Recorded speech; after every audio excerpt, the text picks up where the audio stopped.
நீங்கள் பண்ண அனலைசிஸ் ரெண்டுமே கரெக்டாக இருந்து ரெண்டுமே உங்களுக்கு எஸ்எல் ஹிட் பண்ணால் எப்படி இருக்கும்?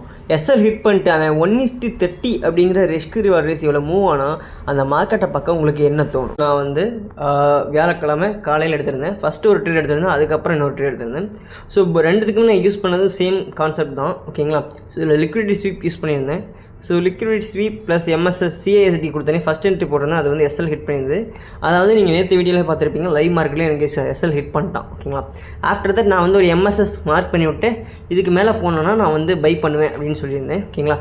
சேம் அதுவே நடந்தது, ஓகேங்களா? ஸோ அதாவது என்னென்னா வந்து அந்த எம்எஸ்எஸ் லைனை டேக் பண்ணிட்டு அவன் வந்து ஒரு பையிங் ப்ரெஷர் காமிச்சிட்டு இருந்தான். அது மட்டும் இல்லாமல் அந்த எம்எஸ்எஸ் பக்கத்துலேயே ஒரு நல்ல ஒரு எஃப்விஜி இருந்துச்சு, ஓகேங்களா? ஸோ எனக்கு அப்போ தெரிஞ்சிச்சு. ஸோ இந்த எஃப்விஜியோட மிட் பாயிண்டில் நம்ம என்ட்ரியை போட்டு ஃபர்தராக ப்ரொசீட் பண்ணலாம். எஃப்விஜி கொடுத்த கேண்டல் கீழே வந்து பார்த்திங்கன்னா எஸ்எல்ஆ போட்டுக்கலாம்னு சொல்லிட்டு நான் வந்து கொடுத்துட்டு நம்மளோட கம்யூனிட்டி குரூப்லேயும் நான் வந்து